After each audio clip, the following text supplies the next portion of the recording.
आज की तारीख है 4 फरवरी 2026 बुधवार। आज के अखबारों में जो सबसे जरूरी बातें हैं वो सब लेकर आए हैं हम आपके अपने चैनल सुन लो यूपीएससी पर।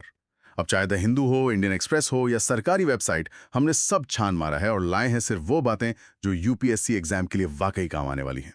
सो सिट बैक, रिलैक्स और सुनो वो एनालिसिस जो तुम्हारे मेंस और प्रीलिम्स दोनों में फर्क डाल देगा। यह है तुम्हारा डेली लर्निंग डोज, आसान जुबान में फुल एक्सप्लेनेशन के साथ। चलिए आज की सबसे बड़ी और जटिल खबर से शुरू करते हैं, जो सीधे तौर पर फेडरलिज्म यानी संघवाद और इलेक्टोरल इंटेग्रिटी मतलब चुनावी अखंडता पर सवाल उठाती है। मामला पश्चिम बंगाल का है और ये सुप्रीम कोर्ट तक पहुंच गया है। बिल्कुल। और ये मामला बहुत ही महत्वपूर्ण है क्योंकि ये सिर्फ एक राज्य का मुद्दा नहीं है, ये हमारे लोकतंत्र के भविष्य से जुड़ा है, खासकर जब हम टेक्नोलॉजी और आर्टिफिशियल इंटेलिजेंस की बात करते हैं। अच्छा। हाँ, तो मामला ये है कि पश्चिम बंगाल की CM Mamata Banerjee supreme court पहुंच गई हैं और मामला इतना गंभीर है कि चीफ जस्टिस सूर्यकांत की बेंच इसे खुद सुन रही है। ओ, चीफ जस्टिस खुद सुन रहे हैं? जी। और मुख्यमंत्री का कोर्ट में खुद मौजूद होना दिखाता है कि पॉलिटिकल स्टिक्स कितने हाई हैं। तो ये याचिका, ये पिटिशन है किस बारे में? इलेक्शन कमीशन ऑफ इंडिया पर कुछ आरोप लगाए गए हैं। एग्जैक्टली। याचिका इलेक्शन कमीशन ऑफ इंडिया यानी ईसीआई के एक तरीके को चुनौती देती है जिसे स्पेशल इंटेंसिव रिवीजन या एसआईआर कहा जा रहा है। Special intensive revision, SIR. जी। अब देखिए, ईसीआई का काम है इलेक्टोरल रोल्स यानी मतदाता सूची को समय समय पे अपडेट करना। ये एक नॉर्मल प्रोसेस है। लेकिन यहाँ ईसीआई का कहना है कि 2026 के विधानसभा चुनाव से पहले वो इस एसआईआर के जरिए मतदाता सूची को शुद्ध यानी प्यूरिफाई करना चाहते हैं। शुद्ध करना चाहते हैं। हाँ, लेकिन पश्चिम बंगाल सरकार का आरोप है कि ये शुद्धिकरण की प्रक्रिया असल में मनमानी, अनप्लान्ड और एडहॉक है। उनका डर ये है कि इस प्रक्रिया से लाखों असली नागरिकों के मताधिकार छिन सकते हैं। ये तो बहुत गंभीर आरोप है। लेकिन ईसीआई ये शुद्धिकरण कर कैसे रहा है? हमारे पास जो जानकारी है उसमें एक टर्म बार-बार आ रहा है, लॉजिकल डिस्क्रिपेंसीज या एलडीज। ये सुनने में बड़ा टेक्निकल लगता है। ये है क्या? अच्छा सवाल है। और इस पूरे केस का दिल मतलब कोर यही कॉन्सेप्ट है। देखिए, ईसीआई ने मतदाता सूचियों को साफ करने के लिए पहली बार इतने बड़े पैमाने पर एल्गोरिदमिक फिल्टर्स का इस्तेमाल किया है। Algorithmic filters? हम्म। मतलब कोई इंसान एक-एक नाम नहीं देख रहा? बिल्कुल नहीं। एक सॉफ्टवेयर प्रोग्राम है जो करोड़ों वोटर्स के डेटा को छान रहा है और गलतियां ढूंढ रहा है। ये सॉफ्टवेयर 3 तरह के वोटर्स की पहचान करता है। Okay, let's break this down. पहली कैटेगरी क्या है? पहली कैटेगरी है मैप्ड वोटर्स। ये वो मतदाता हैं जिनका वंश, जिनकी लिनेज 2002 या उससे पहले के चुनावी डेटाबेस से साफ-साफ जोड़ी जा सकती है। मतलब सॉफ्टवेयर को उनका और उनके परिवार का पुराना रिकॉर्ड मिल गया है और सब कुछ कंसिस्टेंट लग रहा है। ये सेफ कैटेगरी है। ठीक है, मतलब जिनका पूरा खानदानी रिकॉर्ड ईसीआई के पास है। दूसरी कैटेगरी? दूसरी है अनमैप्ड वोटर्स।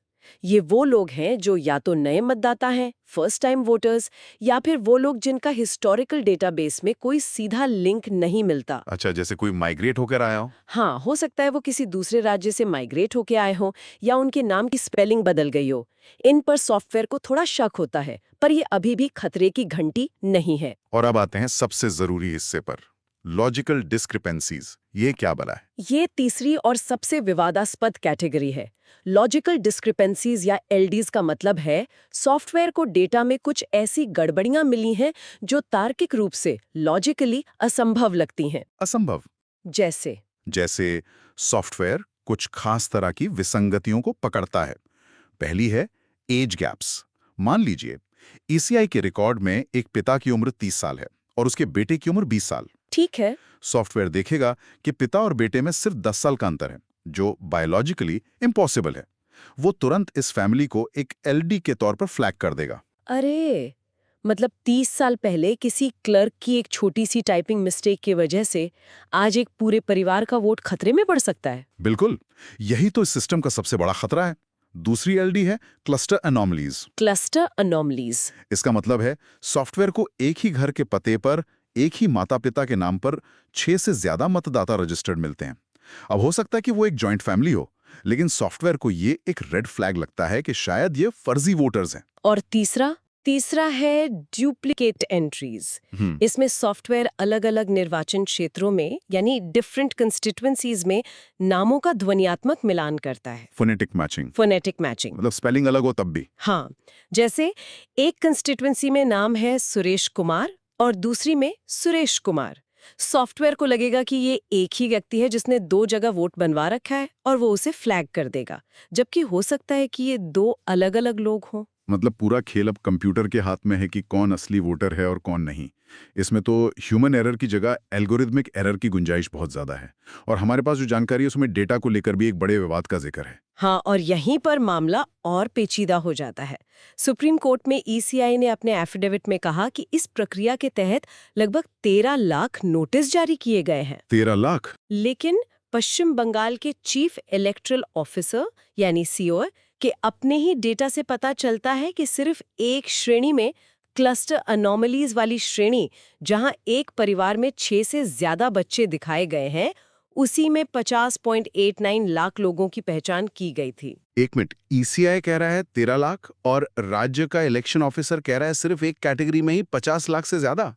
ये तो जमीन आसमान का अंतर है। एग्जैक्टली ये आंकड़ों का भारी अंतर याचिकाकर्ता के इस तर्क को मजबूत करता है कि ये एल्गोरिदम अनटेस्टेड है, इनकी रिलायबिलिटी पर भरोसा नहीं किया जा सकता और पूरी प्रक्रिया में पारदर्शिता की जबरदस्त कमी है।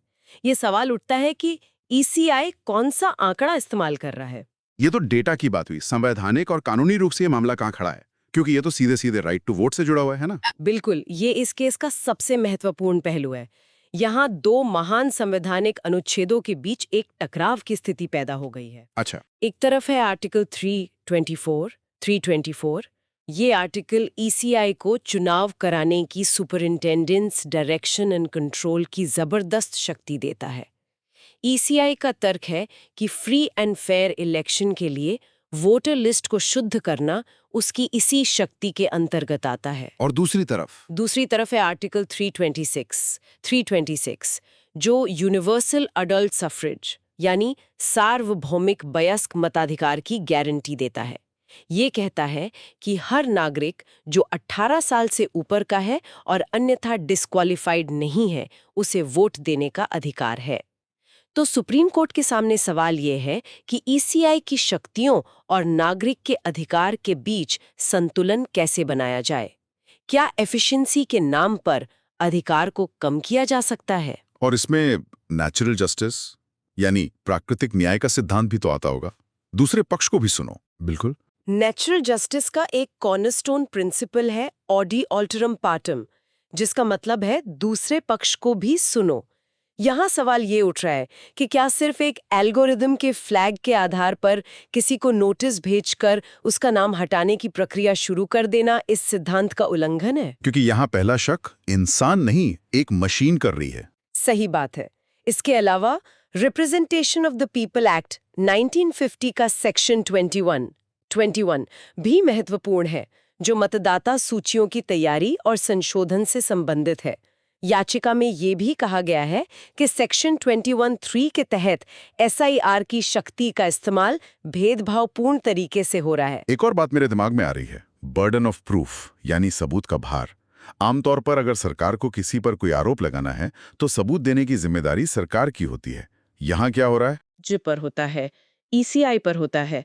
लेकिन इस नई प्रक्रिया में एल्गोरिदम के फ्लैग के आधार पर नागरिक को नोटिस भेज दिया जाता है और फिर नागरिक को साबित करना पड़ता है। हाँ, अब ये उस गरीब नागरिक की जिम्मेदारी बन जाती है कि वो दफ्तरों के चक्कर काटे और साबित करे कि वो एक असली वोटर है, उसका परिवार असली है और उसकी नागरिकता सही है। ये बर्डन ऑफ प्रूफ को राज्य से हटाकर सीधे नागरिक पर डाल देता है।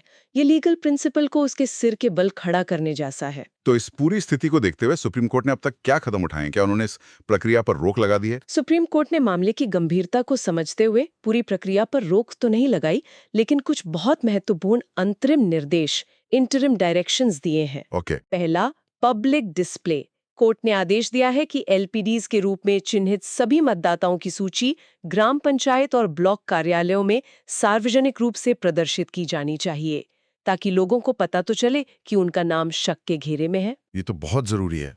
और दूसरा, ऑथराइज्ड रिप्रेजेंटेशन। कोर्ट ने इस बात को माना कि प्रभावित लोगों में बड़ी संख्या प्रवासी मजदूरों की हो सकती है, जो नोटिस का जवाब देने के लिए अपने गांव वापस नहीं आ सकते।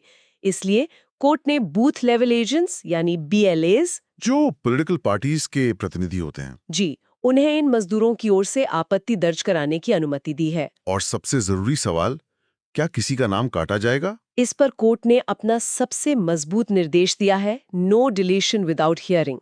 कोर्ट ने साफ शब्दों में कहा है कि बिना फिजिकल वेरिफिकेशन या सुनवाई का उचित अवसर दिए किसी भी एक व्यक्ति का नाम मतदाता सूची से नहीं काटा जाएगा। ये एक बहुत बड़ी राहत है। तो आगे क्या हो सकता है? इसका हमारे लोकतंत्र पर लॉन्ग टर्म असर क्या पड़ेगा? देखिए, ये केस लोकतांत्रिक प्रक्रियाओं में आर्टिफिशियल इंटेलिजेंस यानी AI के इस्तेमाल के लिए एक लिटमस टेस्ट है। ये केस तय करेगा कि भारत में एल्गोरिथमिक गवर्नेंस का भविष्य क्या होगा। अगर हम तकनीक को बिना सोचे समझे अपनाते हैं तो हम टेक्नोक्रेटिक एक्सक्लूजन का शिकार हो जाएंगे। मतलब तकनीक की वजह से लोग अपने ही अधिकारों से वंचित हो जाएंगे। बिल्कुल। भविष्य का रास्ता एक human in the loop system बनाने में है, जहां तकनीक सिर्फ एक सहायक हो, डिसीजन मेकर नहीं। अंतिम फैसला हमेशा एक अकाउंटेबल इंसान का होना चाहिए। पश्चिम बंगाल का ये मामला राज्य और केंद्र के बीच अधिकारों के टकराव का एक बेहतरीन उदाहरण है। और यही थीम, मतलब regional aspiration versus national authority, हमें एक और संवेदनशील मामले में दिख रही है, जो लद्दाख से सुप्रीम कोर्ट पहुंचा है। मैं बात कर रहा हूं मशहूर क्लाइमेट एक्टिविस्ट सोनम वांगचुक की। जी, ये मामला भी उतना ही पेचीदा है। सुप्रीम कोर्ट की बेंच, जिसमें जस्टिसेस अरविंद कुमार और PB वराले हैं, सोनम वांगचुक की हिरासत के खिलाफ एक हेबियस कॉर्पस याचिका पर सुनवाई कर रहे हैं। हेबियस कॉर्पस मतलब ये पता लगाने के लिए कि किसी की हिरासत कानूनी है या नहीं। हाँ, ये एक फंडामेंटल राइट है। वांगचुक को नेशनल सिक्योरिटी एक्ट यानी NSA 1980 के तहत 26 सितंबर 2025 को हिरासत में लिया गया था। और उनकी हिरासत का कारण क्या बताया गया? वो तो लद्दाख के पर्यावरण और अधिकारों के लिए शांतिपूर्ण प्रदर्शन कर रहे थे, है ना? बिल्कुल। वो लद्दाख के लिए राज्य का दर्जा और संविधान के 6th शेड्यूल की मांग को लेकर एक बड़े आंदोलन का नेतृत्व कर रहे थे। 6th शेड्यूल, जैसा हम जानते हैं, आदिवासी क्षेत्रों को काफी स्वायत्तता देता है, लेकिन सरकार का नजरिया बिल्कुल अलग है। सरकार का मुख्य तर्क क्या है? हमारे पास जो जानकारी है वो बताती है कि सॉलिसिटर जनरल ने कोर्ट में अरब स्प्रिंग जैसे शब्दों का इस्तेमाल किया। इसका क्या मतलब है? सरकार का पक्ष सॉलिसिटर जनरल तुषार मेहता रख रहे हैं। उनका पहला तर्क ये है कि NSA एक प्रीएम्प्टिव कानून है, मतलब ये अपराध होने के बाद सजा देने के लिए नहीं, बल्कि राष्ट्रीय सुरक्षा को खतरा होने की आशंका पर किसी को रोकने के लिए इस्तेमाल होता है। Pre-emptive action. जी, सरकार का आरोप है कि वांगचुक के भाषण सिर्फ असहमति डिसेंट नहीं थे। उन्होंने अपने भाषणों में अरब स्प्रिंग और बांग्लादेश नेपाल में हुए सत्ता परिवर्तन का जिक्र किया। सरकार का कहना है कि एक संवेदनशील सीमा क्षेत्र में जहां चीन के साथ तनाव बना हुआ है, इस तरह के उदाहरण देना गृह युद्ध और राष्ट्रद्रोह सेडिशन के लिए उकसावा है। लेकिन अरब स्प्रिंग के जिक्र का कानूनी महत्व क्या है? ये तो दुनिया में हुए एक आंदोलन का जिक्र है। ये बहुत महत्वपूर्ण पॉइंट है। अरब स्प्रिंग 2010-12 में मध्य पूर्व और उत्तरी अफ्रीका में हुई सरकार विरोधी प्रदर्शनों की एक श्रृंखला थी, जिससे कई देशों में तख्तापलट हो गया था। हाँ, इस शब्द का इस्तेमाल करके सरकार कोर्ट में ये तर्क दे रही है कि वांगचुक का असली इरादा संवैधानिक सुधार लाना नहीं था, बल्कि लोकतांत्रिक रूप से चुनी हुई सरकार को उखाड़ फेंकना था। सॉलिसिटर जनरल ने यह भी कहा कि वांगचुक ने जेन ज़ी यानी आज के युवाओं को जुटाने के लिए महात्मा गांधी के शांतिपूर्ण तरीकों के नाम का इस्तेमाल एक सैंडविच की तरह किया, ताकि वो अपने असली हिंसक इरादों को छुपा सके। ये तो बहुत ही गंभीर आरोप है। और सोनम वांगचुक के वकील का इस पर क्या कहना है? उनका पक्ष वरिष्ठ वकील कपिल सिब्बल रख रहे हैं। सिब्बल ने तर्क दिया कि सरकार वांगचुक के भाषणों का गलत मतलब निकाल रही है। अरब स्प्रिंग का संदर्भ प्रतीकात्मक था, एलेगोरिकल था। एक चेतावनी की तरह। हाँ, यह एक चेतावनी थी कि अगर सरकार लोगों की लोकतांत्रिक आकांक्षाओं को लगातार नजरअंदाज करती है तो हालात बेकाबू हो सकते हैं। यह हथियार उठाने का आह्वान नहीं था। सिब्बल ने आर्टिकल 1911A के तहत मिले राइट टू प्रोटेस्ट पर जोर दिया और कहा कि सरकार डिसेंट को सेडिशन बता रही है। इस केस से प्रिवेंटिव डिटेंशन यानी निवारक निरोध का मुद्दा फिर से बहस में आ गया है। भारत में इसका कानूनी ढांचा क्या है? ये काफी विवादास्पद रहा है। बिल्कुल, और ये यूपीएससी एस्पिरेंट्स के लिए समझना बहुत जरूरी है। भारत दुनिया के उन चुनिंदा लोकतंत्रों में से एक है जहां पीस टाइम में भी प्रिवेंटिव डिटेंशन को संविधान में ही जगह दी गई है, आर्टिकल 22 में। आर्टिकल 22? जी, आर्टिकल 22(3) कहता है कि गिरफ्तार व्यक्ति को मिले सामान्य अधिकार जैसे 24 घंटे में मैजिस्ट्रेट के सामने पेशी प्रिवेंटिव डिटेंशन में लिए गए व्यक्ति पर लागू नहीं होंगे। लेकिन क्या संविधान में इसके दुरुपयोग को रोकने के लिए कोई सेफगार्ड्स, कोई सुरक्षा उपाय भी दिए गए हैं? हाँ, दिए गए हैं। आर्टिकल 22(4) से लेकर 7 तक, जैसे किसी भी व्यक्ति को 3 महीने से ज्यादा प्रिवेंटिव डिटेंशन में नहीं रखा जा सकता जब तक कि एक एडवाइजरी बोर्ड इसकी मंजूरी न दे। और इस एडवाइजरी बोर्ड में कौन होता है? इस एडवाइजरी बोर्ड ने हाईकोर्ट के जजेस या एक्स जजेस होते हैं।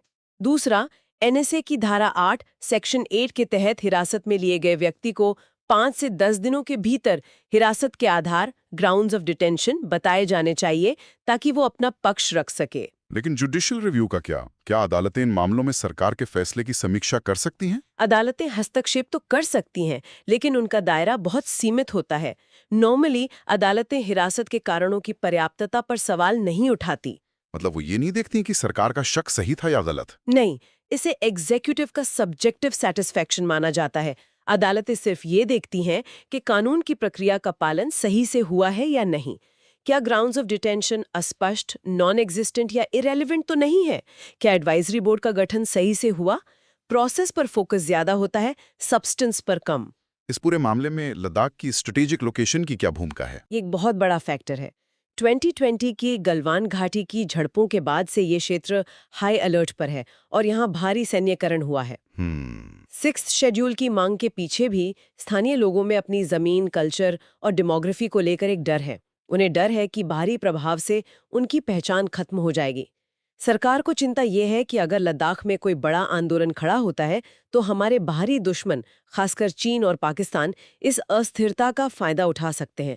तो सरकार इसे नेशनल सिक्योरिटी के चश्मे से देख रही है। तो इस केस का नतीजा क्या हो सकता है? इसका क्या असर पड़ेगा? ये मामला नेशनल सिक्योरिटी और रीजनल डेमोक्रेटिक एस्पिरेशंस के बीच के नाजुक संतुलन की एक परीक्षा है। अगर सुप्रीम कोर्ट सिर्फ भाषणों के अनुमानित इरादे, इन्फर्ड इंटेंट के आधार पर एनएसए के तहत हिरासत को सही ठहराता है, तो ये भविष्य में राजनीतिक असंतुष्टों और कार्यकर्ताओं के खिलाफ इस कठोर कानून के इस्तेमाल का दायरा बहुत बढ़ा सकता है। ये फ्री स्पीच और राइट टू प्रोटेस्ट की सीमाओं को फिर से परिभाषित करेगा। व्यक्तिगत स्वतंत्रता और राज्य के अधिकारों का यह टकराव हमें एक और बड़े मुद्दे में दिखाई दे रहा है। सुप्रीम कोर्ट ने तथाकथित लव जिहाद कानूनों पर 12 राज्यों और केंद्र सरकार को नोटिस जारी किया है। जी, ये मुद्दा भी article 21 right to life and personal liberty और article 25 right to freedom of religion से सीधे जुड़ा है। National Council of Churches in India यानी एनसीसीआई द्वारा दायर एक जनहित याचिका पीआईएल पर सुप्रीम कोर्ट ने यह नोटिस जारी किया है। और इसके दायरे में कौन-कौन से राज्य हैं? इसके दायरे में उत्तर प्रदेश, मध्य प्रदेश, गुजरात, कर्नाटका जैसे 12 राज्य हैं जहां धर्मांतरण विरोधी कानून या तो लागू है या प्रस्तावित हैं। याचिकाकर्ताओं का मुख्य तर्क क्या है? वो इन कानूनों को क्यों चुनौती दे रहे हैं? याचिकाकर्ता की तरफ से वरिष्ठ वकील मीनाक्षी अरोड़ा ने कोर्ट में 3 मुख्य बातें रखीं। पहली, इन कानूनों ने धार्मिक स्वतंत्रता पर एक चिलिंग इफेक्ट पैदा कर दिया है, मतलब एक डर का माहौल बना दिया है। टिज्म को बढ़ावा देते हैं, यानी स्वयंभू धर्म रक्षकों को कानून हाथ में लेने का मौका देते हैं। और तीसरी और सबसे खतरनाक बात, इन कानूनों में तीसरे पक्ष यानी किसी असंबंधित व्यक्ति या संगठन को भी एफआईआर दर्ज करने की अनुमति है और धर्मांतरण से पहले जिला मजिस्ट्रेट को सूचना देना अनिवार्य है। इससे तो किसी भी इंटरफेथ कपल को परेशान किया जा सकता है। बिल्कुल, इससे भीड़ को और कट्टरपंथी संगठनों को अंतरधार्मिक जोड़ों को परेशान करने का एक कानूनी हथियार मिल जाता है। इस मामले में संवैधानिक बहस का केंद्र क्या है? कौन से अनुच्छेद और पुराने अदालती फैसले महत्वपूर्ण हैं? इसमें कई परतें हैं और ये एक क्लासिक कॉन्स्टिट्यूशनल लॉ प्रॉब्लम है। सबसे पहले है आर्टिकल 25 जो हर नागरिक को अपने धर्म को मानने, प्रोफेस, आचरण करने, प्रैक्टिस और प्रचार करने, प्रोपगेट करने की स्वतंत्रता देता है। हाँ। यहाँ सारा खेल प्रोपगेट या प्रचार शब्द की व्याख्या पर टिका है। तो प्रचार करने का मतलब क्या है? क्या इसका मतलब धर्म परिवर्तन कराने का अधिकार है? यहीं पर एक लैंडमार्क केस आता है जिसे हर एस्पिरेंट को याद रखना चाहिए। Rev Stanislaus versus state of MP 1977। Rev Stanislaus case 1977। जी, 1977 में 5 जजों की एक संविधान बेंच ने फैसला दिया था कि प्रचार करने के अधिकार में किसी दूसरे व्यक्ति को धर्मांतरित करने का मौलिक अधिकार शामिल नहीं है। प्रचार का मतलब है अपने धर्म की अच्छी बातों को फैलाना, न कि किसी का धर्म बदलवाना। अच्छा। केंद्र सरकार और राज्य सरकारें इसी फैसले का हवाला देकर इन नए कानूनों का बचाव करती हैं। लेकिन 1977 के बाद तो गंगा में बहुत पानी बह चुका है। हाल के कुछ फैसलों ने तो व्यक्तिगत स्वतंत्रता का दायरा बहुत बढ़ाया है ना? एग्जैक्टली, यहीं पर नया कानूनी सवाल खड़ा होता है।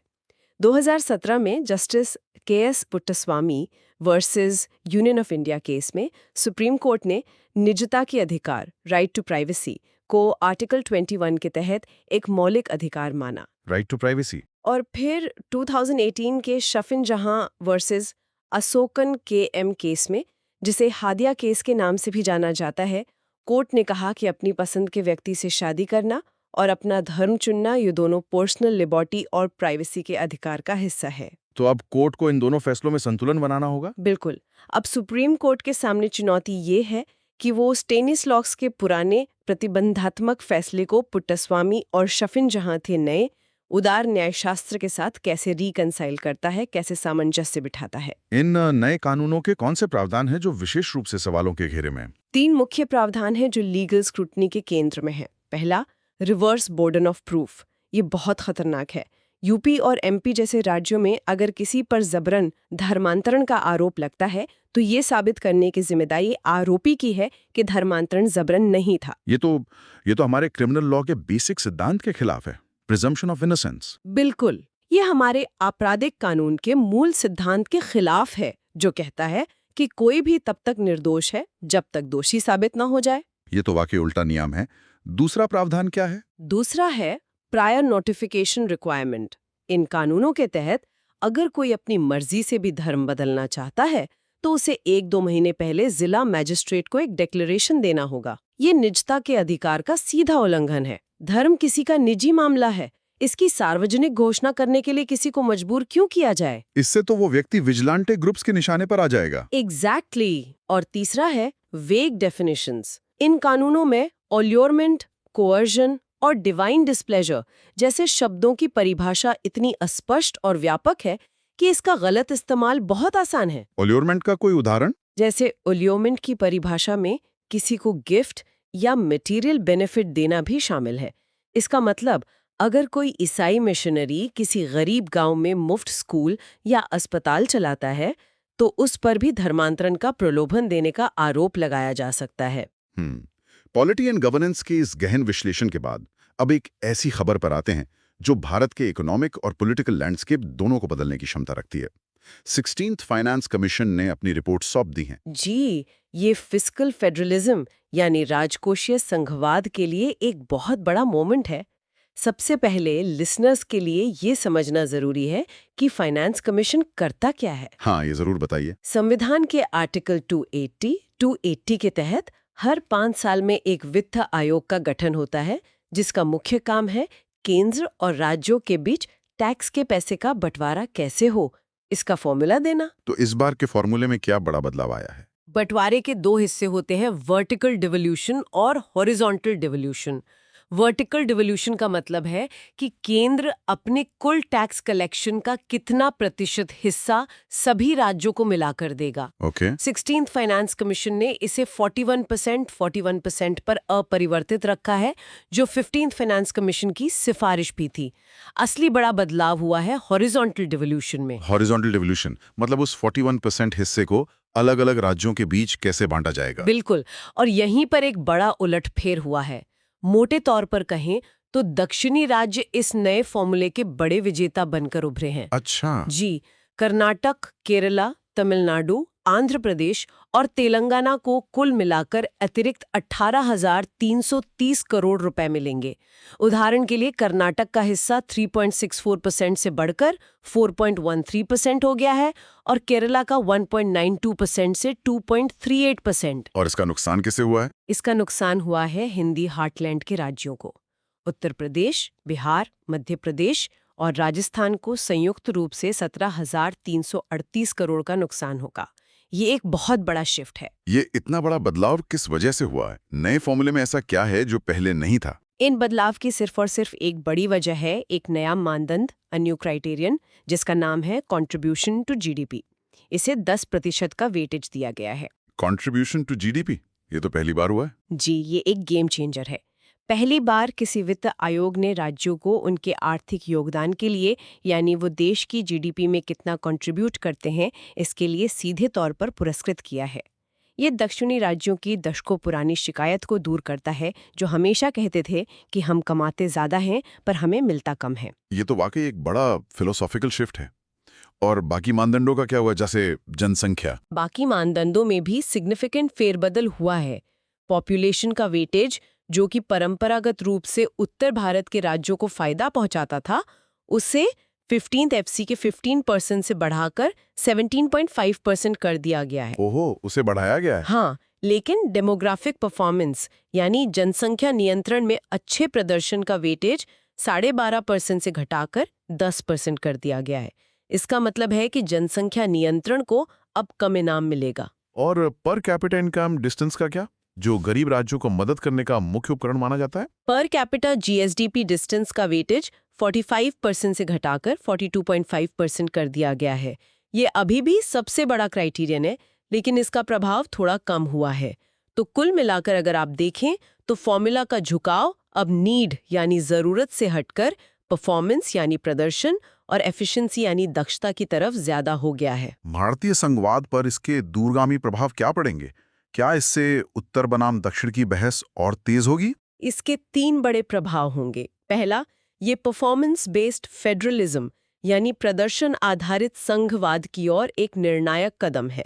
ये राज्यों को अपनी अर्थव्यवस्था बढ़ाने, निवेश आकर्षित करने और जीएसडीपी ग्रोथ पर फोकस करने के लिए प्रोत्साहित करेगा। दूसरा, राजनीतिक रूप से ये उत्तर बनाम दक्षिण के तनाव को कुछ हद तक कम कर सकता है, क्योंकि दक्षिण की एक बड़ी शिकायत सुन ली गई है, लेकिन यह उत्तर के राज्यों में असंतोष पैदा कर सकता है। और तीसरा, ये 17th फाइनेंस कमीशन के लिए एक मिसाल कायम करता है कि भविष्य में परफॉर्मेंस को और भी ज्यादा वेटेज दिया जा सकता है। उत्तर प्रदेश से एक और खबर है, जगह योगी सरकार ने मदरसों के वित्तीय ऑडिट का आदेश दिया है और खासकर विदेशी फंडिंग पर ध्यान केंद्रित किया है। जी, ये मामला भी गवर्नेंस और माइनॉरिटी राइट्स के बीच के संतुलन से जुड़ा है। अल्पसंख्यक कल्याण विभाग ने पहले एक जांच की थी, जिसमें कई मदरसों की आय के स्रोत स्पष्ट नहीं हो पाए थे। अब ये नया ऑडिट विशेष रूप से फॉरेन कंट्रीब्यूशन रेगुलेशन एक्ट यानी FCRA के अनुपालन की जांच करेगा। सरकार का कहना है कि ये पारदर्शिता के लिए जरूरी है। हाँ, सरकार का कहना है कि ये कदम राष्ट्रीय सुरक्षा और शिक्षा में पारदर्शिता दोनों के लिए जरूरी है। लेकिन इसमें मुख्य संवैधानिक और सामाजिक मुद्दे क्या हैं? यहाँ 2 तरफा बहस है। एक तरफ है आर्टिकल 30, जो अल्पसंख्यकों को अपने शैक्षणिक संस्थान स्थापित करने और प्रशासित करने का मौलिक अधिकार देता है। आलोचकों का कहना है कि ये ऑडिट इस अधिकार में अत्यधिक सरकारी हस्तक्षेप है। और दूसरी तरफ सरकार का राष्ट्रीय सुरक्षा का तर्क है। इंटेलिजेंस रिपोर्ट्स में कई बार अवैध फंडिंग चैनलों, हवाला नेटवर्क्स और एनजीओज द्वारा धन के दुरुपयोग का जिक्र आया है। साथ ही इसे मदरसों में दीनी तालीम के अलावा विज्ञान, गणित और कंप्यूटर जैसी मुख्य धारा की शिक्षा को बढ़ावा देने के एक आधुनिकीकरण अभियान के हिस्से के रूप में भी देखा जा रहा है। ठीक है, अब डोमेस्टिक इश्यूज से निकलकर अंतर्राष्ट्रीय मंच पर चलते हैं। भारत ने एक बहुत बड़े रणनीतिक गठबंधन में हिस्सा लिया है, जिसका नाम है पैक्स सिलिका। ये क्या है और भारत के लिए इतना जरूरी क्यों है? ये पिछले कुछ सालों में भारत की फॉरेन पॉलिसी में हुए सबसे महत्वपूर्ण डेवलपमेंट्स में से एक है। विदेश मंत्री एस जयशंकर ने वॉशिंगटन डीसी में पहली क्रिटिकल मिनरल्स मिनिस्ट्रियल बैठक में भाग लिया। ये बैठक पैक्स सिलिका नामक एक नए ढांचे का औपचारिक लॉन्च है। पैक्स सिलिका, ये नाम पैक्स अमेरिकाना जैसा लगता है। इसका मतलब क्या है? बिल्कुल, ये शब्द पैक्स रोमाना या पैक्स अमेरिकाना से ही प्रेरित है, लेकिन पैक्स सिलिका का केंद्र कोई देश नहीं बल्कि टेक्नोलॉजी है। यहाँ सिलिका का मतलब है सिलिकॉन, यानी वो एलिमेंट जिससे सेमीकंडक्टर्स या चिप्स बनती हैं। जो आज के दौर में तेल से भी ज्यादा कीमती है। बिल्कुल, तो पैक्स सिलिका का मतलब है एक ऐसा वैश्विक ढांचा जो क्रिटिकल टेक्नोलॉजीज और उनके लिए जरूरी खनिजों पर आधारित हो। ये असल में एक अमेरिकी नेतृत्व वाला गठबंधन है जिसका उद्देश्य टेक्नोलॉजी के क्षेत्र में अपना और अपने सहयोगियों का प्रभुत्व और सुरक्षा सुनिश्चित करना है। इस गठबंधन में कौन-कौन से देश हैं और इसका मुख्य उद्देश्य क्या चीन को रोकना है? इसके मुख्य सदस्य हैं यूएसए, ऑस्ट्रेलिया, जापान और भारत, जो क्वाड का भी कोर है, और पर्यवेक्षक यानी ऑब्जर्वर्स हैं कनाडा, ताइवान और यूरोपियन यूनियन। और आपका सवाल बिल्कुल सही है, इसका सीधा और स्पष्ट उद्देश्य है क्रिटिकल मिनरल्स की सप्लाई चेन पर चीन के एकाधिकार को तोड़ना। चीन का एकाधिकार कितना बड़ा है? आज की तारीख में दुनिया की लगभग 70% रेयर अर्थ माइनिंग और 90% से ज्यादा प्रोसेसिंग क्षमता अकेले चीन के नियंत्रण में है। ये गठबंधन इसी निर्भरता को खत्म करने के लिए बना है। भारत के लिए इसके रणनीतिक मायने क्या हैं? हमें इससे क्या फायदा होगा? भारत के लिए ये अलायंस अमृत के समान है। इसके 3 बड़े फायदे हैं। पहला, सप्लाई चेन रेजिलियंस। भारत के Make in India, electric vehicles mission और सेमीकॉन इंडिया मिशन जैसे महत्वाकांक्षी कार्यक्रम पूरी तरह से लिथियम, कोबाल्ट और रेयर अर्थ एलिमेंट्स जैसे कच्चे माल पर निर्भर हैं, जिसके लिए हम आज चीन पर निर्भर हैं। जी, पैक्स सिलिका भारत को फ्रेंड शोरिंग की गारंटी देता है, मतलब मित्र देशों से सप्लाई की प्राथमिकता मिलेगी। और दूसरा फायदा? दूसरा और शायद सबसे महत्वपूर्ण फायदा है टेक्नोलॉजी ट्रांसफर। ये सिर्फ मिनरल्स खरीदने बेचने का सौदा नहीं है। भारत के पास जम्मू कश्मीर में लिथियम के बड़े भंडार तो मिल गए हैं, लेकिन हमारे पास उसे बैटरी ग्रेड लिथियम में रिफाइन करने की जटिल तकनीक नहीं है। तो ये गठबंधन उसमें मदद करेगा? हाँ, इस गठबंधन के तहत ऑस्ट्रेलिया और अमेरिका हमें high and processing technology transfer करेंगे। ये हमारी सरकारी कंपनी खाबिल यानी खानिज बायदेश इंडिया लिमिटेड के लिए बहुत महत्वपूर्ण है। और भू राजनीतिक स्तर पर इसका क्या महत्व है? भू राजनीतिक स्तर पर ये कदम भारत को पश्चिमी तकनीकी सुरक्षा ढांचे में मजबूती से स्थापित करता है। ये आईसेट यानी initiative on critical and emerging technology का अगला लॉजिकल स्टेप है। कई विशेषज्ञ इसे भारत की विदेश नीति में स्ट्रेटेजिक ऑटोनॉमी से स्ट्रेटेजिक अलाइनमेंट की ओर एक महत्वपूर्ण और व्यावहारिक बदलाव मान रहे हैं। हम अब गुटनिरपेक्षता की पुरानी बातों से आगे बढ़कर अपने राष्ट्रीय हितों के लिए मजबूत गठबंधन बना रहे हैं। बिल्कुल, खासकर टेक्नोलॉजी और इकोनॉमिक सिक्योरिटी के क्षेत्र में। इस शिखर सम्मेलन के मुख्य परिणाम क्या रहे? क्या कोई ठोस समझौता हुआ? जी, संयुक्त वक्तव्य के अनुसार 3 मुख्य एक्शन पॉइंट्स पर सहमति बनी है। पहला, इन्वेस्टमेंट मोबिलाइजेशन। सदस्य देशों में नई माइनिंग और प्रोसेसिंग परियोजनाओं के लिए सरकारी और निजी पूंजी जुटाने के लिए एक कॉमन फंड बनाने की प्रतिबद्धता। दूसरा, रेगुलेटरी हार्मोनाइजेशन। खनन और पर्यावरण से जुड़े नियमों को आसान और सुसंगत बनाना ताकि प्रोजेक्ट्स में देरी ना हो।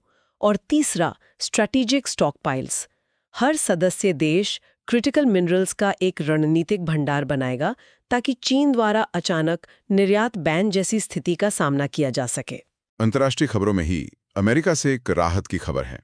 वहां का सरकारी शटडाउन खत्म हो गया है, जिसका असर पूरी दुनिया के बाजारों पर पड़ा है। जी, अमेरिकी प्रतिनिधि सभा ने 1.2 ट्रिलियन का एक बड़ा खर्च पैकेज पारित कर दिया है, जिससे सरकारी कामकाज फिर से पटरी पर आ गया है।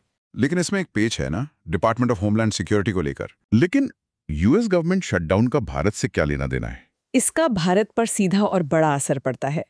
पहला, एक्सपोर्ट स्टेबिलिटी। अमेरिका भारत का सबसे बड़ा व्यापारिक भागीदार है। शटडाउन के कारण पोर्ट्स और कस्टम्स पर काम धीमा हो जाता है, जिससे हमारी निर्यात में बाधा आती है। अब वो बाधा दूर हो गई है। और वीजा प्रोसेसिंग? हाँ, दूसरा है visa processing. US state department और डीएचएस का कामकाज H-1B, L-1 और छात्र वीजा प्रसंस्करण के लिए बहुत महत्वपूर्ण है। शटडाउन से इसमें हफ्तों की देरी हो रही थी। और तीसरा है मार्केट सेंटिमेंट। इस फैसले से वैश्विक वित्तीय बाजारों से एक बड़ी अनिश्चितता दूर हुई है, जिससे रुपए को भी स्थिरता मिलती है। चलिए अब वापस देश की अर्थव्यवस्था पर आते हैं। भारत के डेमोग्राफिक डिविडेंड का फायदा उठाने के लिए युवाओं को कुशल बनाना सबसे जरूरी है, और इस दिशा में एक बड़ी पहल हो रही है जिसमें वर्ल्ड बैंक भी मदद कर रहा है। जी, ये एक बहुत ही एम्बिशियस प्रोग्राम है। वर्ल्ड बैंक ने PMSSETU यानी प्रधानमंत्री skilling and employability transformation through upgraded ITIs कार्यक्रम के लिए $830 मिलियन 830 मिलियन के एक बड़े ऋण को मंजूरी दी है। $830 मिलियन? जी, इस कार्यक्रम का एकमात्र उद्देश्य भारत में 1000 इंडस्ट्रियल ट्रेनिंग इंस्टीट्यूट्स यानी ITIs का पूरी तरह से आधुनिकीकरण करना है। इसमें नया क्या है? ITIs को अपग्रेड करने की बात तो कई सालों से चल रही है। इसमें सबसे बड़ा संरचनात्मक सुधार है हब एंड स्पोक मॉडल को अपनाना। ये समझना बहुत जरूरी है। Hub and spoke. इस मॉडल के तहत देश में कुछ चुनिंदा हाईटेक ITIs को हब्स के रूप में विकसित किया जाएगा। ये सेंटर्स ऑफ एक्सीलेंस के रूप में काम करेंगे और फिर जिले के बाकी छोटे ITIs को स्पोक्स के रूप में इन हब्स से जोड़ा जाएगा। इसका फायदा क्या होगा? इसका सबसे बड़ा फायदा है संसाधनों का ऑप्टिमल यूज। हर ITI में महंगी CNC मशीन या रोबोटिक्स लैब लगाना संभव नहीं है। इस मॉडल से स्पोक ITIs के छात्र प्रैक्टिकल ट्रेनिंग के लिए हब ITI में आ सकते हैं। इससे दूर दराज के छात्रों तक भी मॉडर्न इंडस्ट्रियल ट्रेनिंग पहुंच सकेगी। इस कार्यक्रम के कॉन्क्रीट लक्ष्य क्या हैं? सरकार इसे क्या हासिल करना चाहती है? इसके 4 स्पष्ट लक्ष्य हैं। पहला, सालाना 10 लाख इंडस्ट्री रेडी कुशल श्रमिक तैयार करना। दूसरा, जेंडर इंक्लूजन यानी व्यावसायिक प्रशिक्षण में महिला भागीदारी को मौजूदा स्तर से बढ़ाकर कम से कम 25% तक ले जाना। और तीसरा, भविष्य के लिए तैयारी। हाँ, तीसरा है इंडस्ट्री 4.0 4.0 के लिए तैयारी। पाठ्यक्रम को पूरी तरह से बदला जाएगा और उसमें AI, robotics, EV maintenance, drone technology और 3D प्रिंटिंग जैसे भविष्य के ट्रेड्स शामिल किए जाएंगे। और चौथा, इस कार्यक्रम में पब्लिक प्राइवेट पार्टनरशिप यानी PPP मॉडल को बढ़ावा देना और निजी क्षेत्र से अतिरिक्त $680 मिलियन जुटाने का लक्ष्य रखा गया है। इसका ओवरऑल महत्व क्या है भारत के लिए? इसका महत्व भारत के एक बड़े इकोनॉमिक पैराडॉक्स को हल करने में है। हमारे यहाँ एक तरफ दुनिया की सबसे बड़ी युवा आबादी है और बेरोजगारी एक बड़ी समस्या है। वहीं दूसरी तरफ हमारे उद्योग कहते हैं कि उन्हें काम करने के लिए स्किल्ड वर्कर नहीं मिलते। PM सेतु इसी स्किल गैप को भरने का एक बहुत बड़ा और स्ट्रक्चर्ड प्रयास है। इकोनॉमी में ही बजट के बाद सरकार ने 2 महत्वपूर्ण सामाजिक योजनाओं के लिए दिशा निर्देश जारी किए हैं। एक महिलाओं के लिए है और दूसरी दिव्यांगजनों के लिए। बिल्कुल, ये दोनों योजनाएं सोशल जस्टिस और इकोनॉमिक एम्पावरमेंट का बेहतरीन उदाहरण है। पहली योजना है शी मार्ट्स यानी self help entrepreneur marts. She marts? जी, इसका कॉन्सेप्ट है सेल्फ हेल्प ग्रुप्स यानी SHGs द्वारा चलाए जाने वाले समुदाय के स्वामित्व वाले खुदरा बिक्री केंद्र बनाना। ये लखपति दीदी कार्यक्रम से कैसे अलग है? ये लखपति दीदी का अगला लॉजिकल स्टेप है। लखपति दीदी का फोकस महिलाओं को माइक्रो फाइनेंस से जोड़कर उनकी आय बढ़ाना है। शी मार्ट्स का उद्देश्य उन ग्रामीण महिलाओं को माइक्रो फाइनेंस बोरोअर्स से एंटरप्राइज ओनर्स यानी उद्यम मालिक में बदलना है। मतलब बिचौलियों को हटाना। बिल्कुल, ये SHGs द्वारा बनाए गए उत्पादों को बिचौलियों से बचाकर सीधा बाजार तक पहुंचाएगा, ठीक अमूल मॉडल की तरह, जिसने दूध किसानों के लिए किया था। और दूसरी योजना जो दिव्यांगजनों के लिए है? दूसरी योजना दिव्यांगजनों के कल्याण से जुड़ी है और इसमें 2 उपयोजनाएं हैं। पहली है दिव्यांगजन कौशल योजना। ये विकलांग व्यक्तियों की विशेष जरूरतों के अनुरूप डिजाइन किया गया एक स्पेशल स्किल डेवलपमेंट प्रोग्राम है। और दूसरी है दिव्यांग सहारा योजना। इसके तहत हमारी सरकारी कंपनी ALIMC को द्वारा निर्मित हाईटेक सहायक उपकरण जैसे कि नेत्रहीनों के लिए smart cane, AI powered hearing aids और उन्नत प्रोस्थेटिक्स रियायती दरों पर प्रदान किए जाएंगे। इन योजनाओं का अंडरलाइंग फिलॉसफी क्या है? इन योजनाओं का महत्व ये है कि ये सरकारी सोच में एक बड़े बदलाव को दर्शाती है, वेलफेयर चैरिटी मॉडल से एम्पावरमेंट राइट्स मॉडल की ओर। ये दिव्यांगजनों को सिर्फ लाभार्थी नहीं बल्कि देश के विकास में भागीदार बनाने की सोच है, जो rights of persons with disabilities act 2016 की भावना के अनुरूप है। अर्थव्यवस्था के लिए एक और अच्छी खबर है। भारतीय रुपए ने डॉलर के मुकाबले जबरदस्त मजबूती दिखाई है। जी, भारतीय रुपया एक ही दिन में 122 पैसे मजबूत होकर 90.27 पर बंद हुआ, जो पिछले कई महीनों में सबसे बड़ी सिंगल डे गेन है। इसके पीछे क्या कारण है? इसके पीछे 3 मुख्य तात्कालिक कारण हैं। पहला, हाल ही में हुई इंडिया यूएस ट्रेड डील, जिसमें भारतीय सामानों पर अमेरिकी टैरिफ में कमी की गई है। दूसरा, यूएस शटडाउन का खत्म होना। और तीसरा, इन सकारात्मक डेवलपमेंट्स के बाद फॉरेन इंस्टीट्यूशनल इन्वेस्टर्स यानी FIIs द्वारा भारतीय बाजार में नए सिरे से निवेश की उम्मीदें बढ़ गई हैं। इस मजबूती का आम आदमी और अर्थव्यवस्था पर क्या असर पड़ेगा? ये मजबूती हमारे लिए डबल एज स्वॉर्ड है, लेकिन फिलहाल फायदे ज्यादा हैं। सबसे बड़ा फायदा ये है कि हमारा आयात बिल, खासकर क्रूड ऑयल और सोने का बिल, कम हो जाएगा।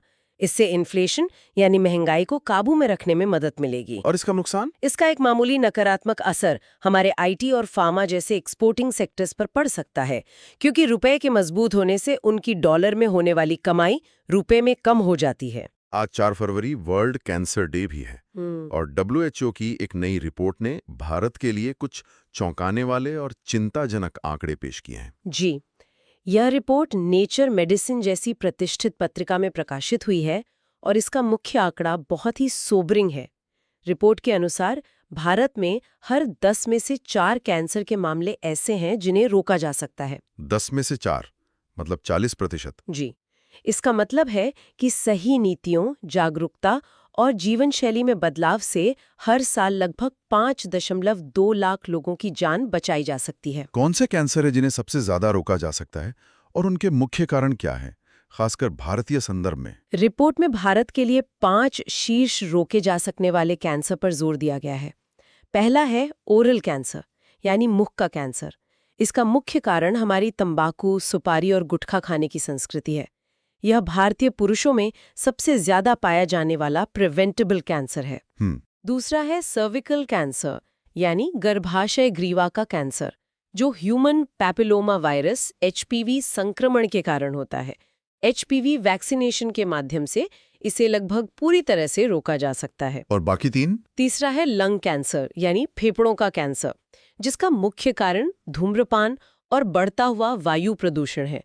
चिंता की बात यह है कि अब ये शहरों में नॉन स्मोकर्स में भी बढ़ रहा है। चौथा है स्टोमक कैंसर, यानी पेट का कैंसर। और पांचवा है ब्रेस्ट कैंसर, यानी स्तन कैंसर, जो मॉडर्न लाइफस्टाइल से जुड़े कारणों से होता है। तो इस अलार्मिंग सिचुएशन से निपटने के लिए पॉलिसी लेवल पर क्या करने की जरूरत है? रिपोर्ट 3 प्रमुख नीतिगत कदमों की ओर इशारा करती है। पहला, स्ट्रॉन्गर टोबैको कंट्रोल, COTPA जैसे मौजूदा कानूनों को और सख्ती से लागू करने और तंबाकू उत्पादों पर टैक्सेशन भारी मात्रा में बढ़ाने की जरूरत है। और दूसरा, से 14 साल की किशोरियों के लिए भारत में बनी सवेवैक जैसी HPV वैक्सीन का तत्काल राष्ट्रव्यापी रोल आउट जरूरी है। और तीसरा, मास स्क्रीनिंग। आयुष्मान भारत के तहत बने हेल्थ एंड वेलनेस सेंटर्स को बड़े पैमाने पर ओरल, ब्रेस्ट और सर्वाइकल कैंसर्स की शुरुआती जांच के लिए सुसज्जित करने की जरूरत है। अब चलते हैं पूर्वोत्तर की ओर, जहां पिछले कुछ सालों से जातीय हिंसा के आग में जल रहे मणिपुर में शांति बहाली के लिए एक बड़ा राजनीतिक फेरबदल हुआ है। जी, मणिपुर में लंबे समय से चल रहे मैतेई और कुकी-ज़ो समुदायों के बीच संघर्ष को सुलझाने की दिशा में केंद्र सरकार ने एक बहुत ही महत्वपूर्ण राजनीतिक कदम उठाया है। युमनाम खेमचंद सिंह, जो मैतेई समुदाय से आते हैं, मणिपुर के नए मुख्यमंत्री बनने जा रहे हैं। लेकिन इससे भी ज्यादा महत्वपूर्ण नियुक्ति उप मुख्यमंत्री की है। बिल्कुल, उप मुख्यमंत्री के पद पर नेमचा किपगेन को नियुक्त किया जा रहा है। और नेमचा किपगेन की नियुक्ति को इतना महत्वपूर्ण क्यों माना जा रहा है? ये एक बेहतरीन उदाहरण है जिसे हम पॉलिटिकल साइंस में सोशल इंजीनियरिंग या एथनिक बैलेंसिंग कहते हैं। नेमचा किपगेन इस पद पर पहुंचने वाली पहली महिला और मोर इम्पोर्टेंटली पहली कुकी-ज़ो समुदाय की सदस्य होंगी। ओह, 2023 से मैतेई और कुकी-ज़ो समुदायों के बीच जो भयानक हिंसा और अविश्वास का माहौल बना हुआ है, उसके बीच ये नियुक्ति एक बहुत बड़ा ऑलिव ब्रांच, एक शांति का संकेत है। ये कुकीज़ो समुदाय को राज्य के शासन में उच्चतम स्तर पर राजनैतिक प्रतिनिधित्व प्रदान करने का एक गंभीर प्रयास है। लेकिन क्या सिर्फ एक नियुक्ति से जमीनी हकीकत बदल जाएगी? नए नेतृत्व के सामने चुनौतियां क्या होंगी? चुनौतियां हिमालय जैसी हैं। सबसे पहली और सबसे बड़ी चुनौती है दोनों तरफ के हथियारबंद समूहों को निशस्त्र करना। दूसरी चुनौती हिंसा के कारण विस्थापित हुए हजारों लोगों की सुरक्षित और सम्मानजनक वापसी सुनिश्चित करना। और सबसे कठिन काम एक ऐसे समाज में जो एथनिकली पूरी तरह से बढ़ चुका है, उसमें फिर से विश्वास का पुनर्निर्माण करना। आज की हमारी पूरी चर्चा में तकनीक यानी टेक्नोलॉजी का जिक्र बार बार आया है, कभी एक विलेन के रूप में तो कभी एक हीरो के रूप में। चलिए इसे एक जगह समेटते हैं। बिल्कुल। आज की खबरों से टेक्नोलॉजी के 3 मुख्य पहलू सामने आते हैं। पहला, technology as a threat to democracy. जैसा कि हमने पश्चिम बंगाल SIP मामले में देखा, एल्गोरिथमिक गवर्नेंस अगर बिना चेक्स एंड बैलेंसेस के अपनाई जाए तो वो टेक्नोक्रेटिक एक्सक्लूजन को जन्म दे सकती है। दूसरा, technology as a tool of geopolitics है ना, पैक्स सिलिका वाला उदाहरण। हाँ, पैक्स सिलिका पहल दिखाती है कि अब भू राजनीति का नया अखाड़ा सेमीकंडक्टर्स, क्रिटिकल मिनरल्स और इनकी सप्लाई चेन्स बन गई हैं। अब देशों की ताकत टैंक और मिसाइल के साथ साथ फैब्स और फाउंड्रीज से भी तय होगी। और तीसरा पहलू? तीसरा है technology as a driver of economy. PM Setu कार्यक्रम इस बात पर जोर देता है कि अगर हमें डेमोग्राफिक डिविडेंड का लाभ उठाना है तो हमें अपने युवाओं को इंडस्ट्री 4.0 के कौशल जैसे AI, रोबोटिक्स और ग्रीन टेक के लिए बड़े पैमाने पर तैयार करना होगा। पर्यावरण के दृष्टिकोण से भी आज सोनम वांगचुक का मामला चर्चा में रहा। जी, और ये याद रखना बहुत जरूरी है कि सोनम वांगचुक का मामला सिर्फ राजनीतिक अधिकारों का नहीं है। इसके मूल में पर्यावरण और पारिस्थितिकी की चिंता है। 6th शेड्यूल की मांग इसी से जुड़ी है। हाँ, उनकी सक्रियता लद्दाख की नाजुक हिमालयी पारिस्थितिकी और क्लाइमेट चेंज के विनाशकारी प्रभावों से भी जुड़ी है। 6th शेड्यूल की मांग केवल राजनीतिक स्वायत्ता के लिए नहीं है, ये इस क्षेत्र की फ्रेजाइल इकोलॉजी को अनियंत्रित विकास से बचाने की एक गुहार भी है। बहुत बढ़िया। आज हमने बहुत सारे विषयों पर गहराई से चर्चा की। अब समय है कि प्रीलिम्स के लिए कुछ की फैक्ट्स को जल्दी से रिवाइज कर लिया जाए। जरूर। सबसे पहले कुछ महत्वपूर्ण अनुच्छेद, इंपॉर्टेंट आर्टिकल्स। आर्टिकल 324 ECI की शक्तियां। आर्टिकल 326 सार्वभौमिक वयस्क मताधिकार।